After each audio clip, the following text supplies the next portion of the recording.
We envision a movement. We envision a movement.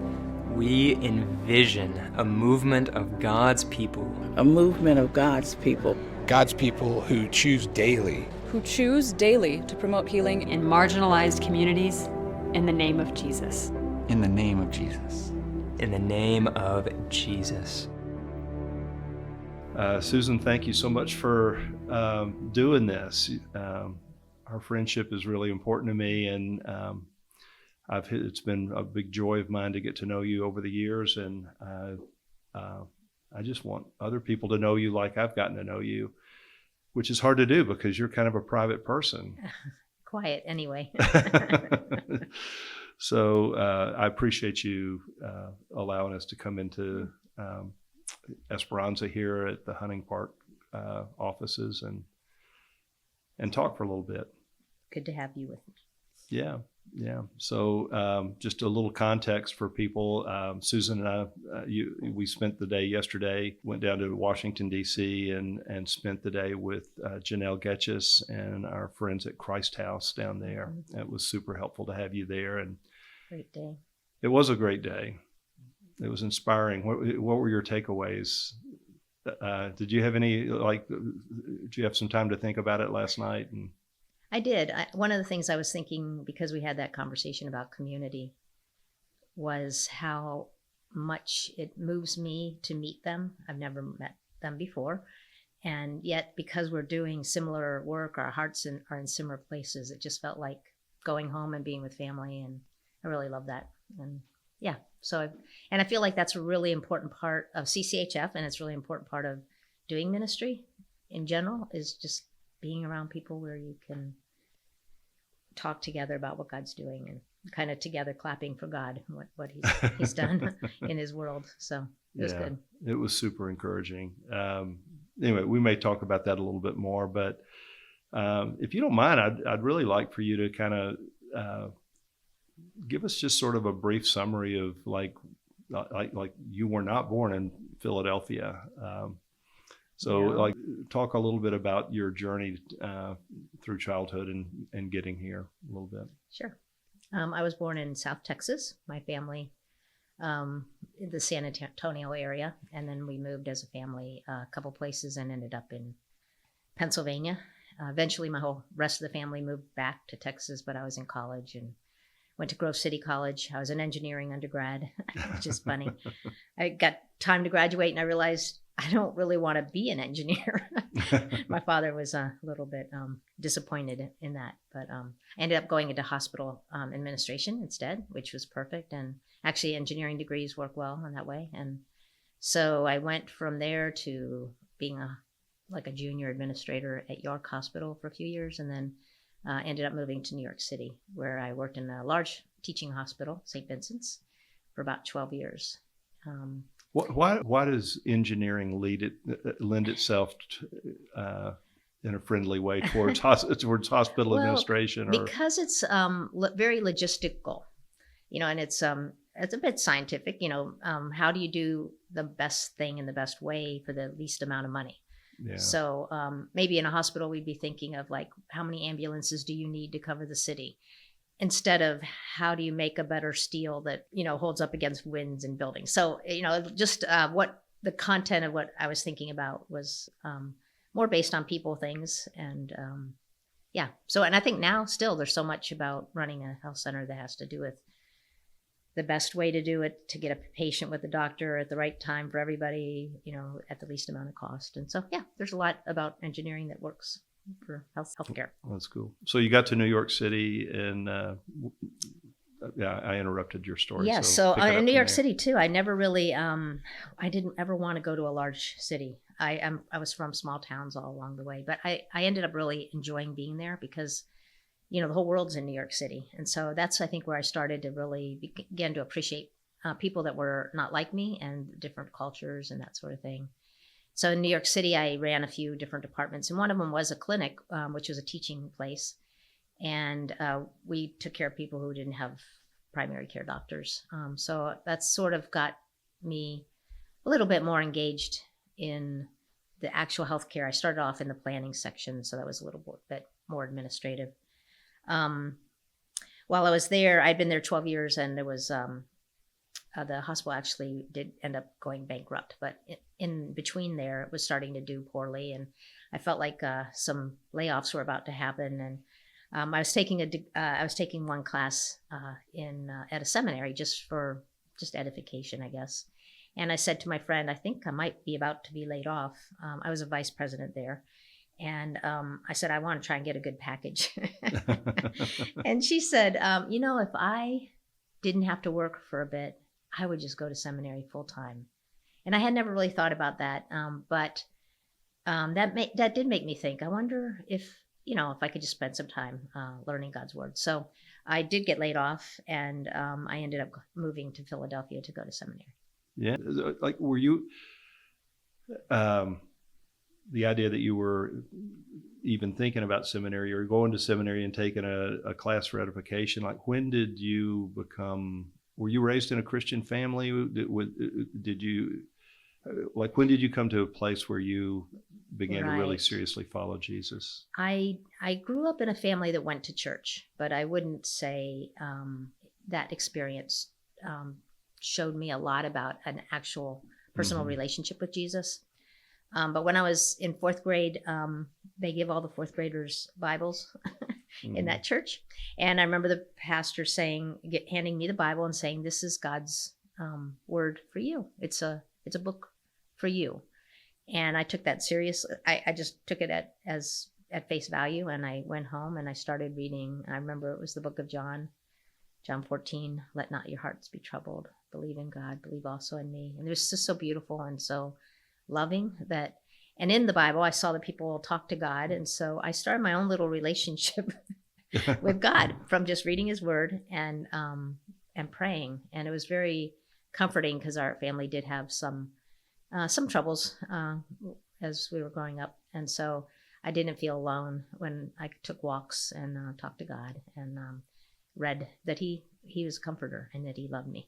And so I was the only one I knew who had this special relationship with God until I went to college. And in college, I went to Grove City College, which is a Christian college, and met people who, knew that they could, walk with God in all that they were doing in their daily life. So I think in college is when a lot of things really took off for me, but the relationship was there earlier than that.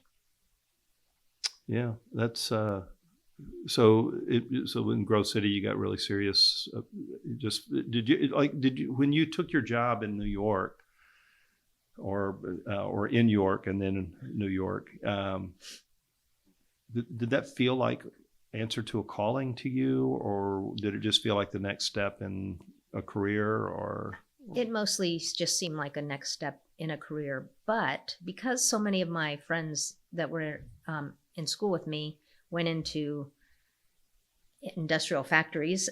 Yeah. I know there was a zipper company right next in a town next door, and a lot of my friends went to work for the zipper company. And I just felt so thankful that I was in a hospital where the things I was thinking about was better than thinking of how to improve the zipper. So I feel like in some ways it felt like me to be able to, and I thought it did, it wasn't a calling, because I don't think I had thought about calling very much at that point in my life, but it did feel like this is a good way that God might want me to be spending my life, taking care of people. It seemed like a meaningful and a good way to engage my life. So you moved to Philadelphia, went to a Westminster Seminary. Seminary. Yep. Get a master's. And I didn't really have I didn't really even have a major in mind there, because I wasn't going for a vocational reason. But while I was there, I decided to take some classes in urban ministry, because I'd come from New York City and enjoyed, the city idea of the nations coming together, I guess, something like that.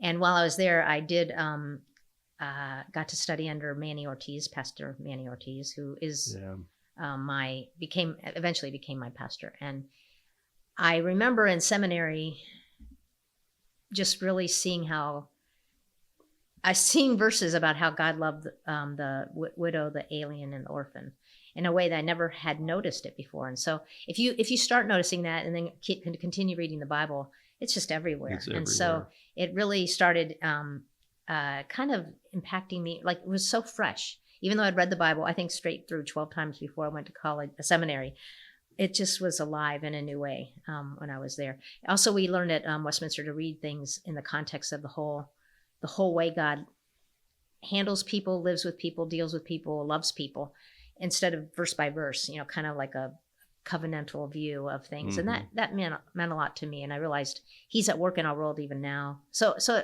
I think while I was there and more engaged in scripture, and with Manny teaching some of the urban ministry classes, that I got a very different view of how God's engaging in our world.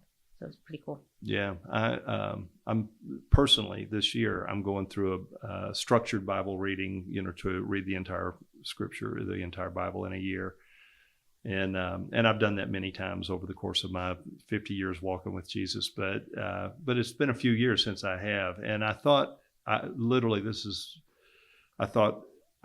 going to circle all the verses that have to do with caring for the poor, or justice and equity and all those kinds of things. And I'm in Isaiah right now. It would be easier to circle the verses that don't. It's true. There's like so much of them are, and so I've so that I've got space in my margins to leave other notes. Like I've stopped doing it because it's just so much. Mm-hmm. It's great. Yeah. So Manny became a really important person in your life, not just your pastor. Correct. Yeah. Talk about Manny. There's a lot of people probably don't even know who Manny Ortiz was, but Sure. So Manny is, he's passed away now, but he was a professor at Westminster. That's how I met him. He's from a Puerto Rican background. He grew up in New York City, so we sort of had a little of the New Yorker connection together.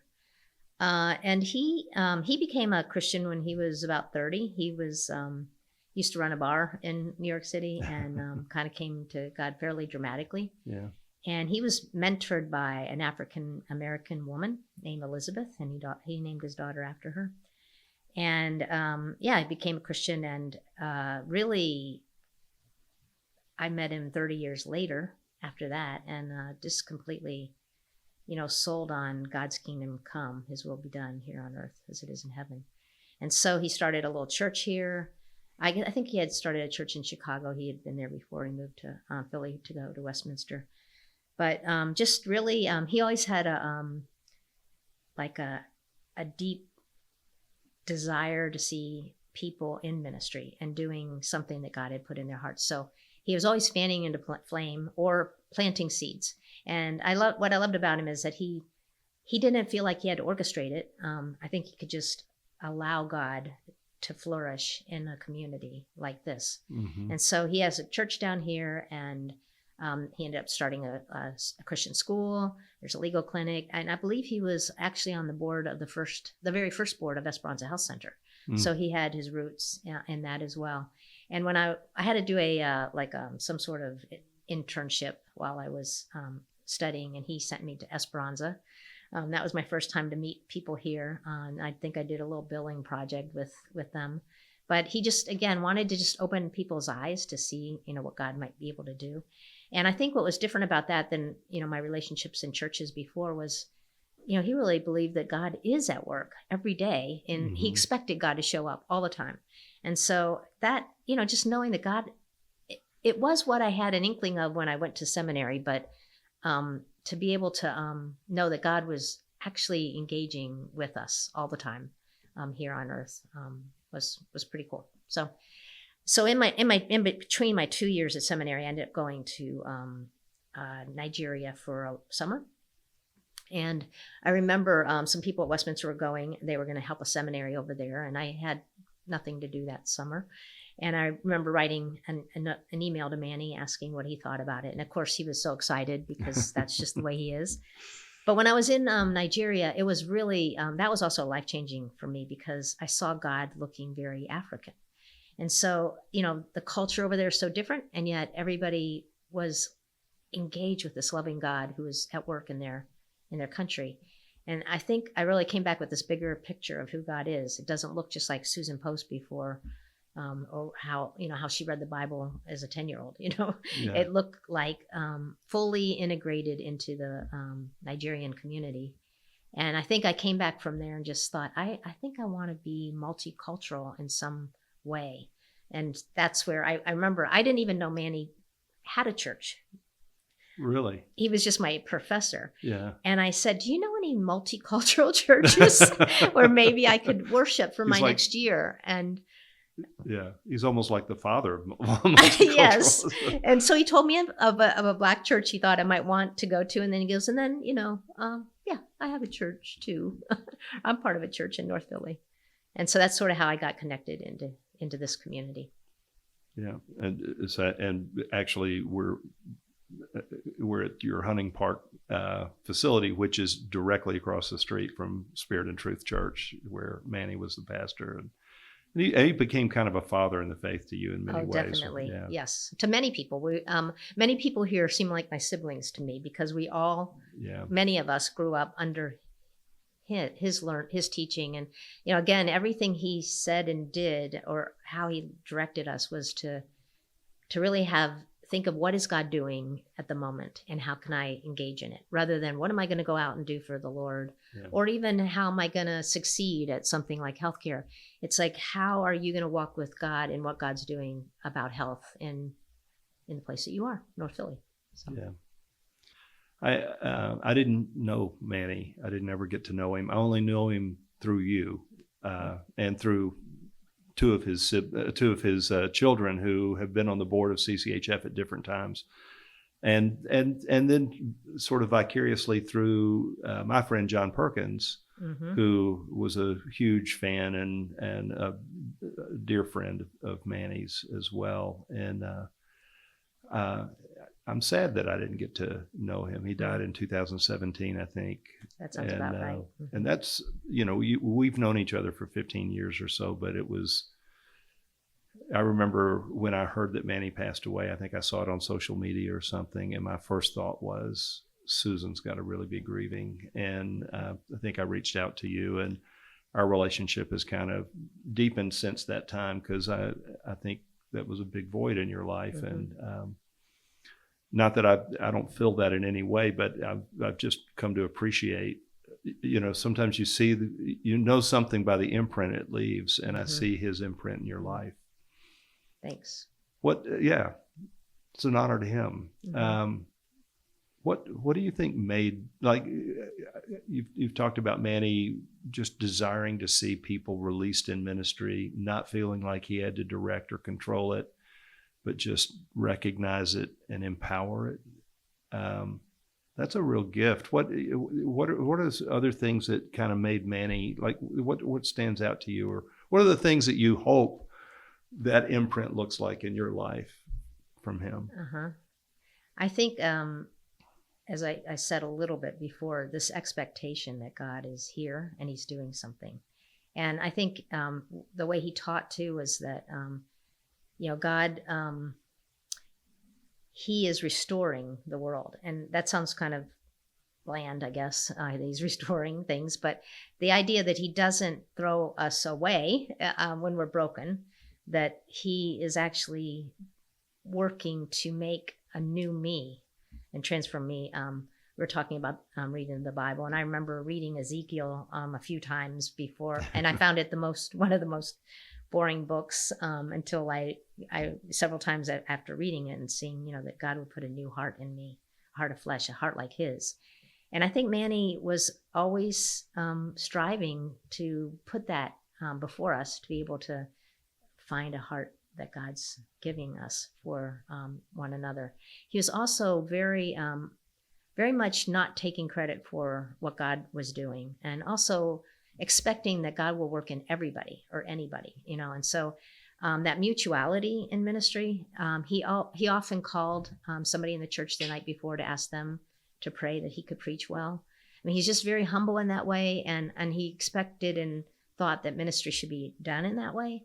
So, like, our patients are as important to how we're going to do health care here as the people that have masters in public health. I mean, they can guide and direct what God's doing amongst us. And so I think those are, the humility that he brought. And he also had a way of loving worship, and that life can be worship. And so that's pretty important to us here at Esperanza, but it's also, just this idea that he's such a great God. I mean, it's just all the focus on who God is, and just expecting him to act right before us. And I often say here that I love my job because I have a front row seat at watching God at work, and it is so true. And I'd say after 19 years here, I still get excited about that. And I think part of that is Manny, not just saying it, but living it, and then I see it, and I get excited about it. So yeah. So when you moved here, did you move to this neighborhood, to North Philly, or? I'm just moved to near north of the city where the seminary was. Okay. And that was also a pretty big deal for me to move into North Philly. Yeah. I think from work studying under Manny, I saw reasons why it's good for people who are different from one another to live together or live around each other. Mm-hmm. We all learn from each other. Everyone brings different assets. And I remember thinking as I was getting close to leaving Westminster that, maybe I could come live closer to the church. But, this community is so different than anything I had ever experienced or walked in or been in before I attended church here. And so I just didn't think I could do it. I don't know. It just seemed too foreign. Like moving to another country or something.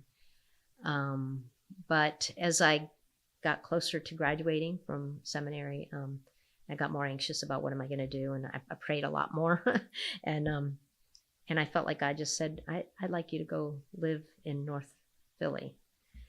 And for me, who's always been very goal oriented, I'm like, well, what would I do there, God?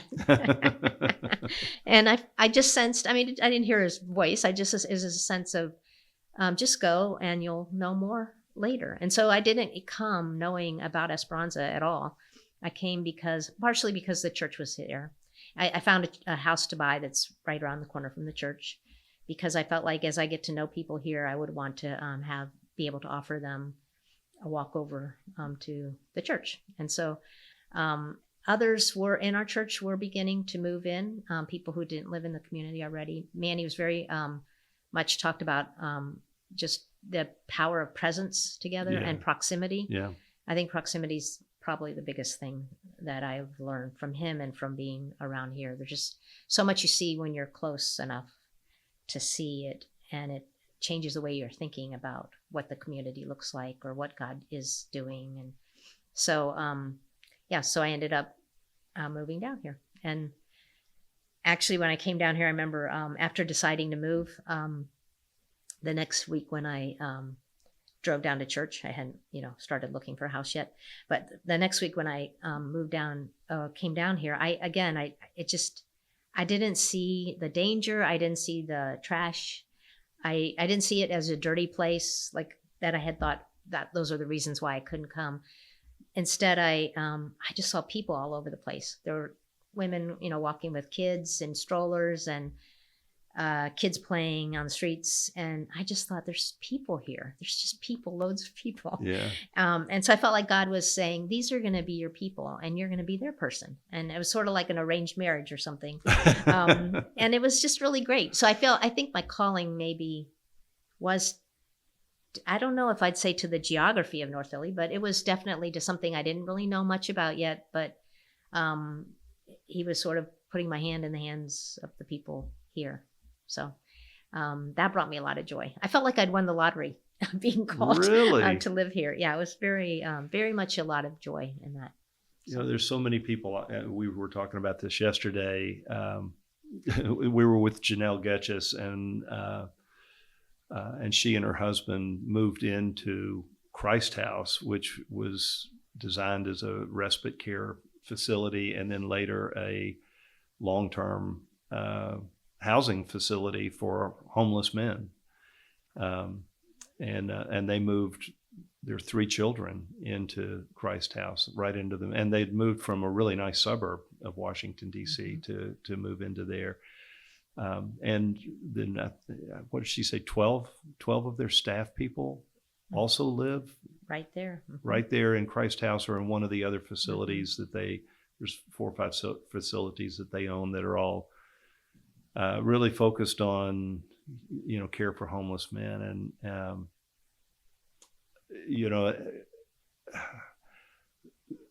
as I travel around, as we do a lot of work with students and things like that, one of the biggest challenges, they all get excited about the idea of providing health care for the poor.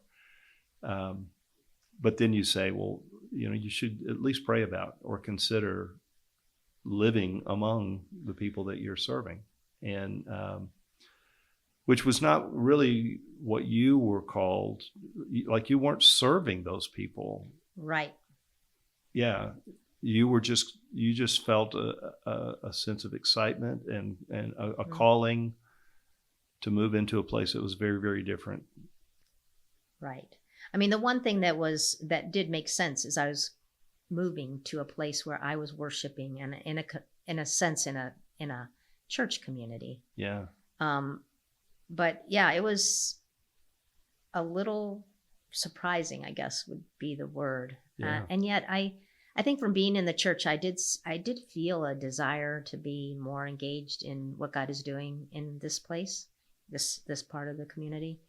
And I think it was kind of God's way that I didn't know what I was going to do, because doing is like thinking I can do something is a little bit of death to letting Right. God do something. So, I mean, I feel like it was that God did it in a really, I felt like it worked in a really good way for me, because it wasn't what I was bringing. Although I did have a little bit of that in me, like, well, I'm coming to bring something. And it's exactly the opposite of that. You realize after being here for a time that God's already here. He's already been doing things.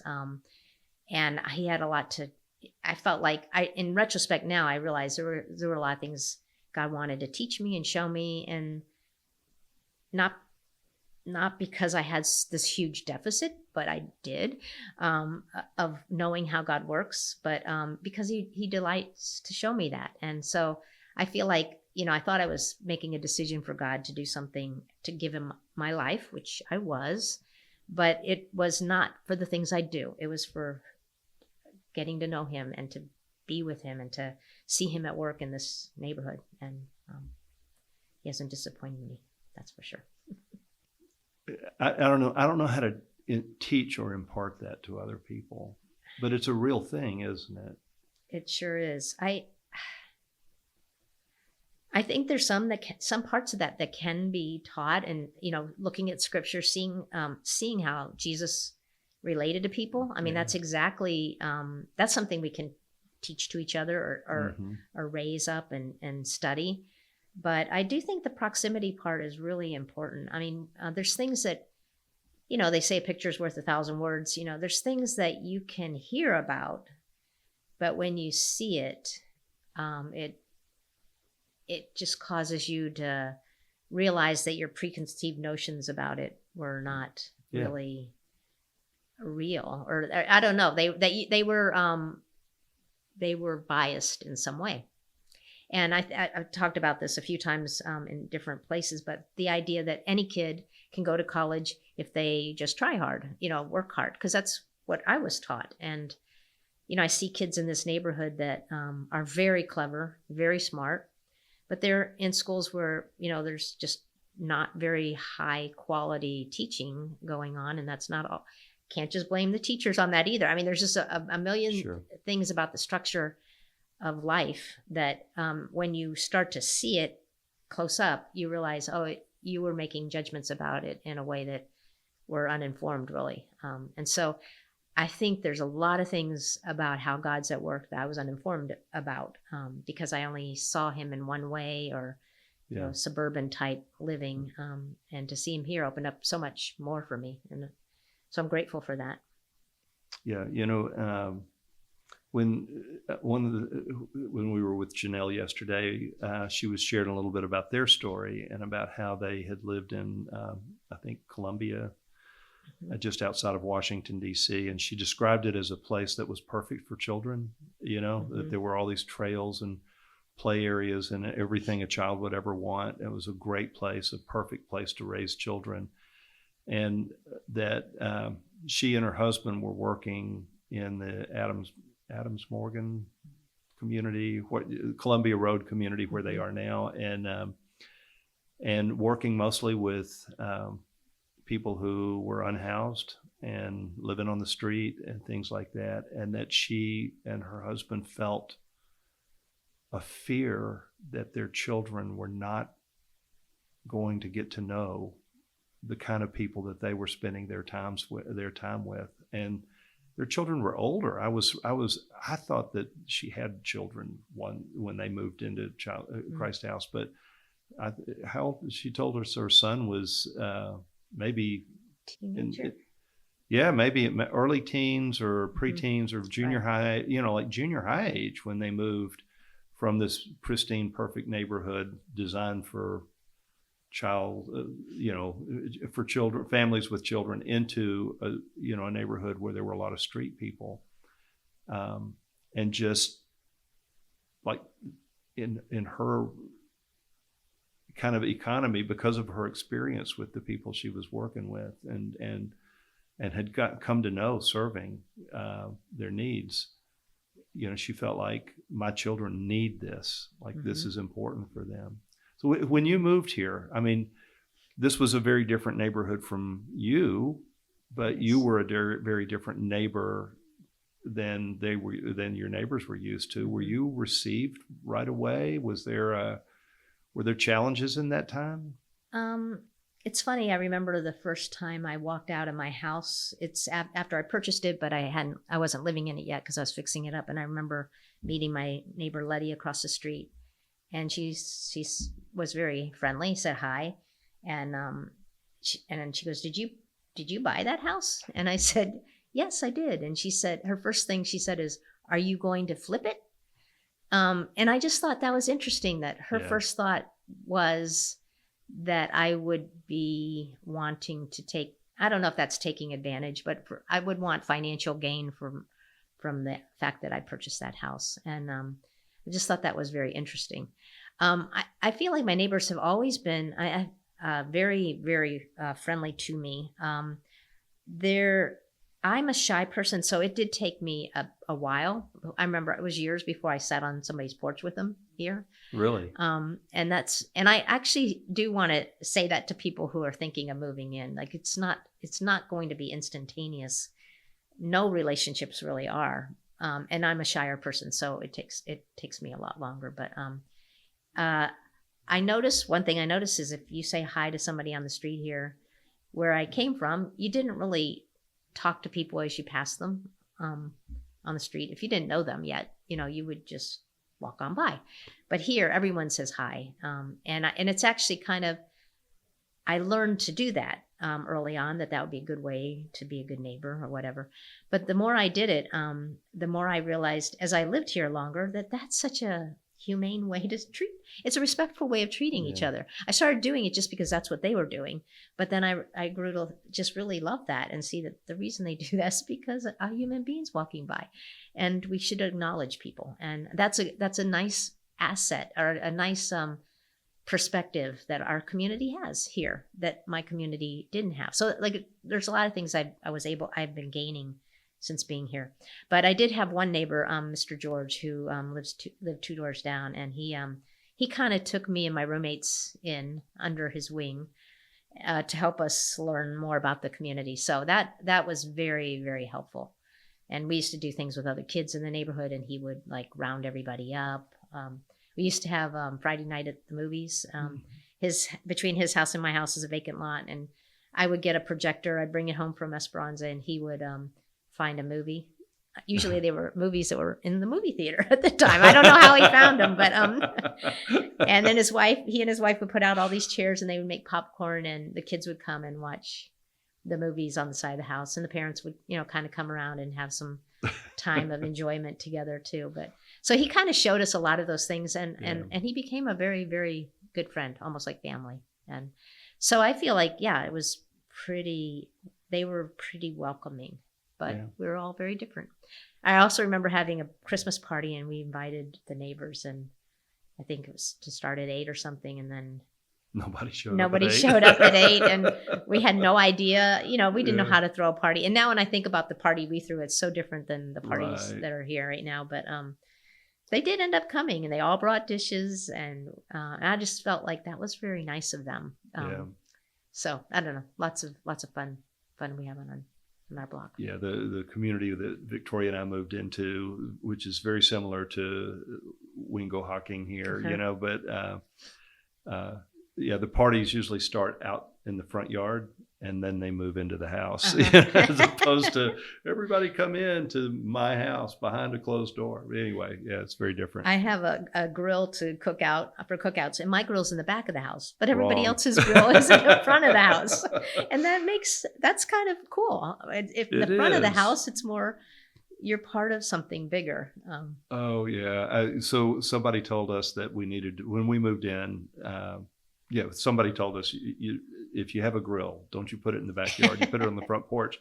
And I had a nice grill, and I put it on the front porch, and I got this gigantic chain, and I chained the grill to the column of my front porch. And one of my neighbors came over and goes, "Nice chain."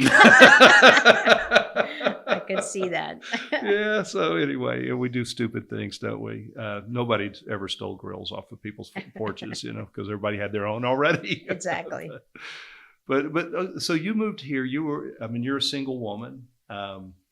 You are, you're a strong, well-educated, decisive, successful person, but slight of frame. You're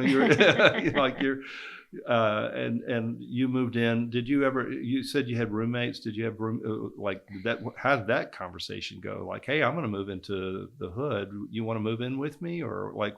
Right. I did feel like I should have roommates because it's such a different community, and being a single woman. I actually ended up, 2 women at church were looking for a place to live. That worked out great. And so and I hardly knew them, but they were part of the church, and they wanted to do kind of incarnational living. So they came and joined with me. It's interesting because I did feel like, I don't know how this goes for a single woman, sleight of frame, or whatever, however you just put it. But actually, it feels like this is a very good place for me, because there's a lot of the households are really managed by the women. And so there's a lot of women. There's not a lot of men.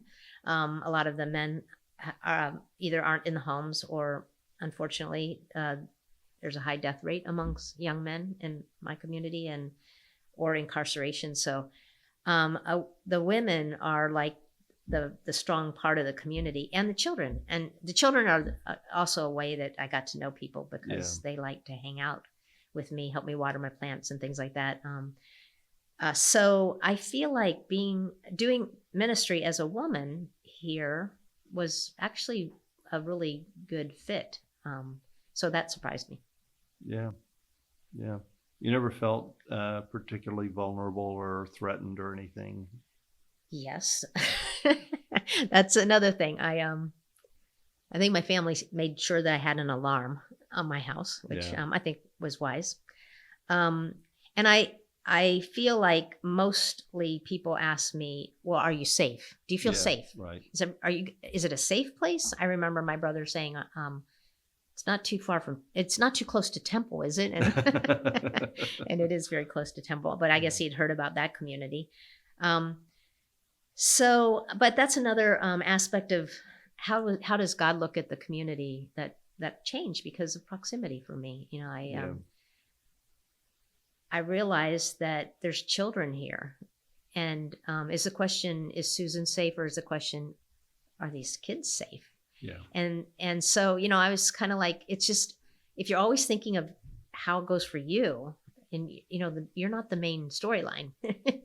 There's a whole community of people. And so I realized, what was good about moving here is realizing that the safety or lack of safety is something that is that we deal with together as a community here.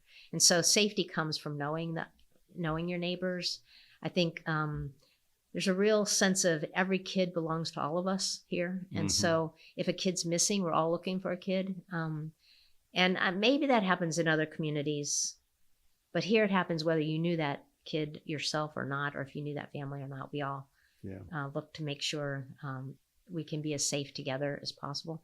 And when the safety of my neighbor's kid becomes as important as my safety, that's where I feel like that's the way God moves and changes our hearts. And so that was a gift, I feel, that God gave me to be part of caring about people in a deeper way by being part of community.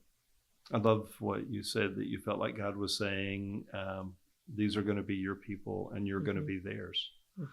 And that's a special thing. You know, the first time I came to this building, y'all were it was still under construction, and you were showing me around what was going to be this and what was going to be that. And then you said, let me show you my favorite part. You remember this? And it was the stairwell. And we go up the stairwell, yes. and you just paused at the top of the stairwell, and there's this big window, and you said, from here, I can see all of my community, and I can think about all of the lives and the people that I love here. And that stuck with me. And I liked that place, and I still do, because not only can I look out and see my community, the community can look in and see the health center through the glass. And so that's in my mind, that's what community health's all about, is, both ways. And another story about this building, which is, a grant opportunity came out. We had just a short amount of time to apply for. We got a $6.7 million grant here. And we didn't have space, and you had to have an address in order to write a grant for this. And our church across the street had bought these two big warehouses that were just sort of sitting there. But they had a dream of making a high school out of this space.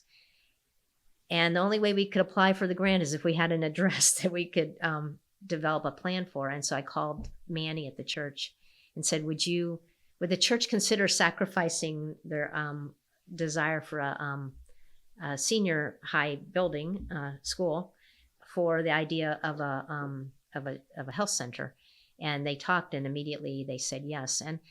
And so we bought this property from them, and that allowed them to make the other warehouse into a church building. And it was just this combination of the church and health center together. We couldn't be here without the church. And then the church has the benefit of their building next door that has a legal clinic and has all sorts of other activities that help our community. And so it's just that combination of partnership with the church is really important. And Manny just lived and breathed that. And it's helped me to see, as a health center too, we can continue to do that. Open up. We have a gym here in the school at the church building, the junior and elementary school. They come over and use it for their gym classes. So it's just that partnership with the church, which I think is really important, that I learned from him, but also that this building sort of is an emulation of, I guess. Yeah. Well, let's talk about Esperanza. So you moved here to go to seminary. You moved into the community because God kind of told you, I want you to live here. It was close to the church, and you became part of the community. And you'd mentioned that you had done like a project or something through the seminary with Esperanza, and that was your first connection with them. Like, how did you end up at Esperanza, and how did you end up being the CEO of Esperanza? I, from living here and from going to my church, I did know a few people who worked at Esperanza, and I had done that little project. So I had met some of the people here. And the director at the time had, I think she had an illness and was finding it hard to manage being the leader here, and it was a chronic illness. And so she asked me, I remember, if I would consider being the executive director. But I had just been moved into a new position at the seminary where I worked. They hired me from at Westminster to be their finance person and operations person. So I was working there, and I couldn't take the job because I'd just taken a different job. And so I said no. And I remember she prayed for me, and even during the prayer, I felt a sense that I was going to work at Esperanza, but I wasn't going to work at Esperanza because I was already working at another job. and I kind of forgot about it for a while. But then a few years later, another person was leading Esperanza, and he was going to be leaving for family reasons. His mother-in-law was sick, and they were going to be moving to Tennessee. Right. And he called and asked me if I would consider being the executive director. And I remember kind of hanging up the phone thinking, I think this is where I'm going to go.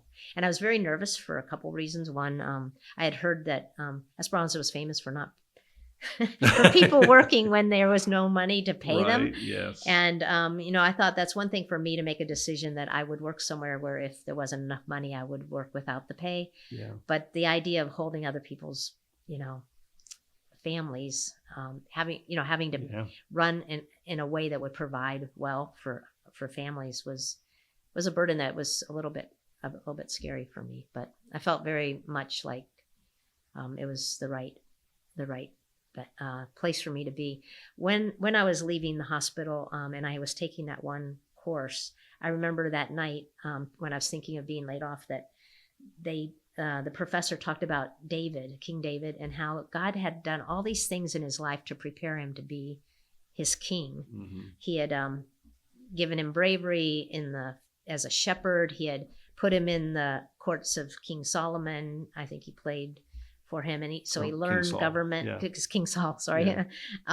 And so he had done all these things to get David ready for the time that he was going to be his person. And I remember thinking, would you use anything of me, God, all this hospital work I do to further for something else you have for me? And so when I ended up coming here, it just was really beautiful to me to think of my hospital administration background, my having gone to seminary, and studied God's love for my community, the poor, or for what is it about health, what is the church about, all those things, learning all that, and then to have fallen in love with the community, all brought together to bring me here. So it was really great to see. Yeah. So, and when you came to Esperanza, y'all did not have a clinic in this neighborhood. No. Your clinic, I think you had the one clinic, or were there? And it was one site, and it was in the basement of a medical office building. We didn't have any windows. Oh, really? And how many employees? I didn't know this. We had about yesterday. 42 employees. 42 employees, and now you have. It's about 280, I guess. And 3 sites. Yeah.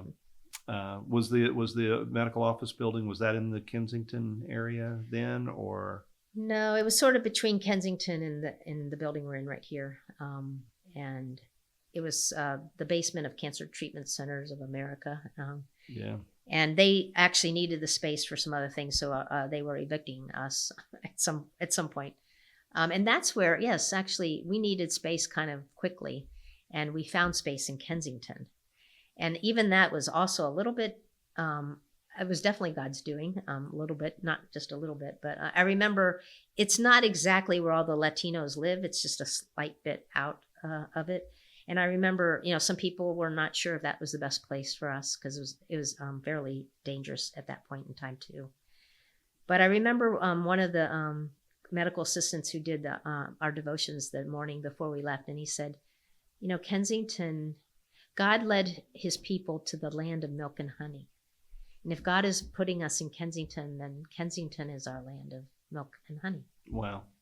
And that was just a very beautiful perspective. To be able to see through all of the brokenness and. Right. Yeah. I haven't thought about that. I'm actually, in addition to reading Isaiah, I'm reading Deuteronomy as well. So that's going to help me, I think. Because they would have looked at the Israelites would have looked at the land and said it was full. I mean, actually 10 out of 12 looked at it and said it's full of giants and they're going to kill us. It's it's too dangerous for us to go there. And well, that's amazing that God gave you the grace to see, gave your folks the grace to see Kensington as a land of milk and honey and a promised land for you guys, and you're still there. So now you weren't the founder of Esperanza.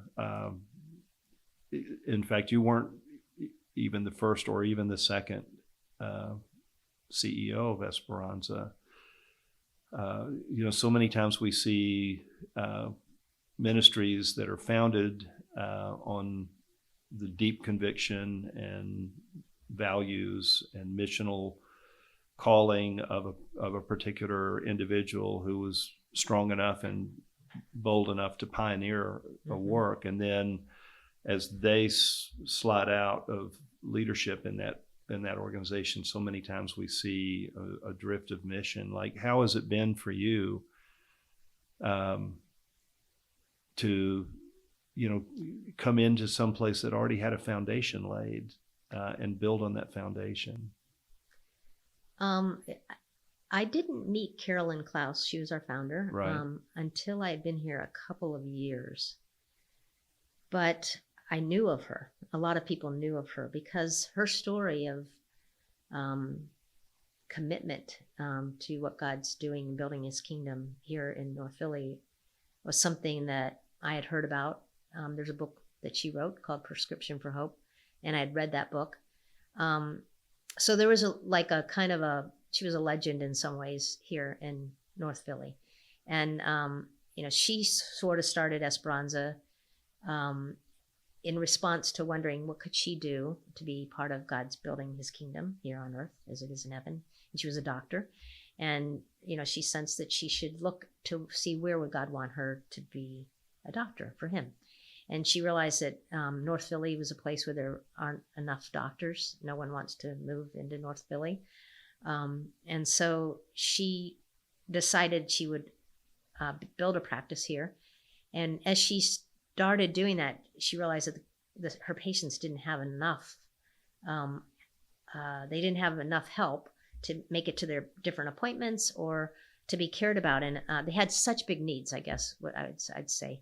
And so she, with her small group at church, they said that they'd like to help her. And so she asked some of her patients, would you be willing to have one of our church members come and walk alongside you, maybe take you to an appointment or help you get some food or whatever you might need.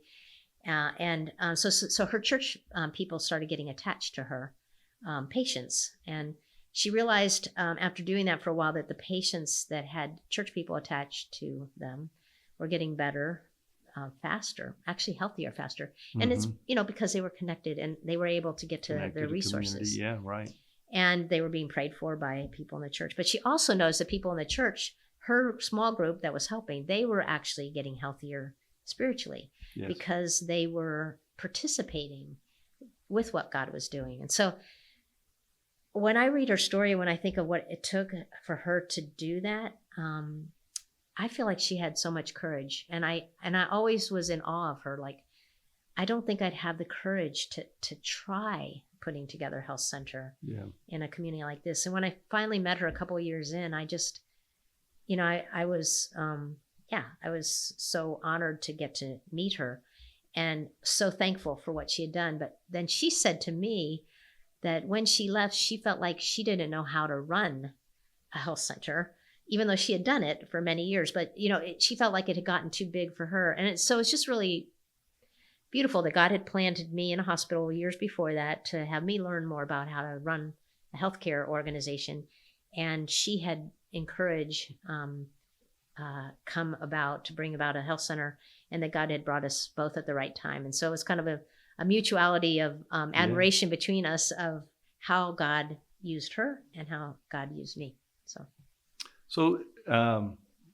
I love Carolyn and Ron. They're awesome. And I think I'm scheduled to do one of these interviews with them later this summer. So I'm excited about that because I've heard their story, read the book, Prescription for Hope. And it is awesome.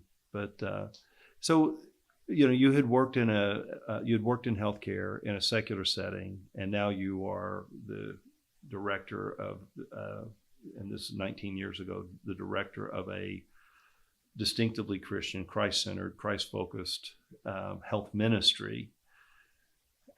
Talk a little bit about the difference of that. What are, there's a lot of people I know that are like, well, I'm a Christian and I work in healthcare, but that's different than leading a Christian healthcare ministry. Exactly. I would agree. And I think it's great to be a Christian in healthcare. even if it's in the secular hospital Sure. world or any place, because I do feel like we as God's people do bring His Spirit to bear on all the work of our hands. So, and I, as a hospital person, felt like this is a good place for me to be. As a Christian, I can live out the way I do my work here, as I think God would want me to do it. But when I came here, I noticed right away this kind of difference of, it's not what I'm bringing, it's sort of putting the patient in the middle of everything. And how does God look at that patient? And what does that patient need? And the whole idea of, holistic care of body, mind, spirit, and social actions with patients is the way we approach all of our patients. And that's very different than the way hospitals run. Usually you're just a body system or a body part. I don't mean to say that negatively, but people specialize in one field, so they're the renal system or they're Right. the pulmonary system. And I remember at the hospital sometimes we call them the lung guy or the heart guy. That's right. When we refer to patients. And here it's the beautiful human being that God created. And how do we look at that person, and what is God doing in their life? How can we come alongside what God's doing in the fullness of how He's created them? And so that's really very different. And then I think the other difference is the idea of the patient has something to bring to the picture more than we do. And actually the patient has something to bring to the whole system. And I feel like that's a God concept of people, helping people, and being together. And so I think that's where, as we listen to our patients more, we can learn how to do healthcare, how to do healthcare better, even when they're not medically inclined, but they can tell us, what's beneficial to them, what works, and how do they receive health. So. How does you talk about the kingdom of God and your sort of a covenant understanding of the scriptures and the relational thing, like how does that inform your style of management or leadership in the organization? How's that different than it would be if you just sort of followed basic business principles that you learned in college? And I think between those things, as well as just being here at Esperanza, it's very, it's sort of the same way we look at patients is how we're looking at each other. And so everyone has something to bring to the picture. We're a team. And I know hospitals work in teams, or secular world can work in teams, but I think here we believe that God can be helping us by any one of us in the group. So a lot of times I think our medical assistants can understand our patients better than our physicians can. And so maybe what they might bring to the team is something that they specifically, by their background or by their love of the Lord, they see something that maybe the doctor doesn't see. And so there's a little bit of that. And also I kind of laugh when I tell people the story that when we purchased our first building on 5th Street, I made an offer, like a lowball offer for this building. And this woman who had just lost her husband, who had owned the building, and then she gained access to it, she wanted to sell it. And I gave this lowball offer, and she just said, fine. And I was expecting a counter offer, and I was so happy that I got it for such a low amount. And I feel like then, my conscience sort of said, is that the right amount? Is that low amount for Esperanza really good for the person you're buying it from? And that was very new for me, because I had never worried about the person that I was buying things from. I just wanted the best deal. Yeah. And the story, I know that story a little bit, but like you didn't buy it from a corporation. No. You bought it from a widow. And so, it was surprising to me to have, be able to be prompted by the Spirit to think, well, maybe that is too low to buy this property.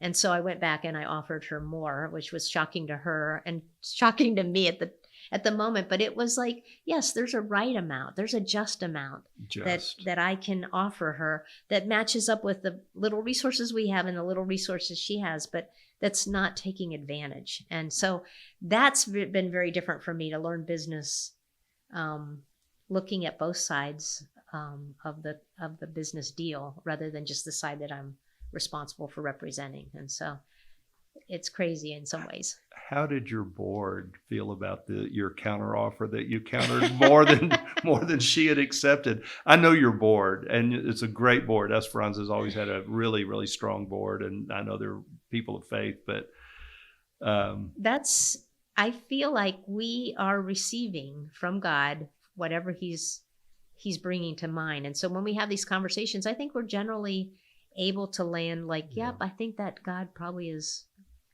got a better plan in mind than the way business is generally done.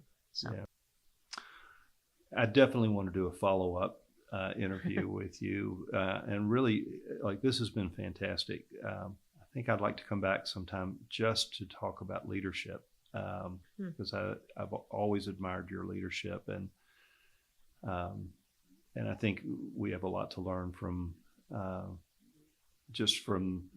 not just you, but from the whole Esperanza story.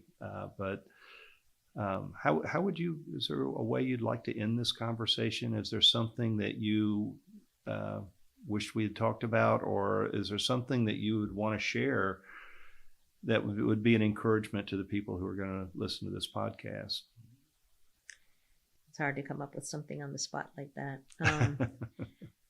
I guess I think I'm always in tune to the last question that you just asked. I really, and in honor of Manny Ortiz's way of teaching, it's like, I think that constantly participating in what God's doing is key to everything. And so, just watching, am I engaging God in my heart enough, or in the right way that I can actually hear Him and see what He's wanting to see happen here? And so by doing that, it's not, again, not formulaic, but I feel like the joy that comes with all of this, the joy that comes with living in this community is just really beyond what I ever would have expected. So I feel like that's kind of how I know if we're leaning in with Him the way that He's hoping, and are we walking with Him? So I feel like there's a lot of space for joy, and it's a stressful place to work. It's a stressful community in some ways, and yet nothing can stop the joy. So.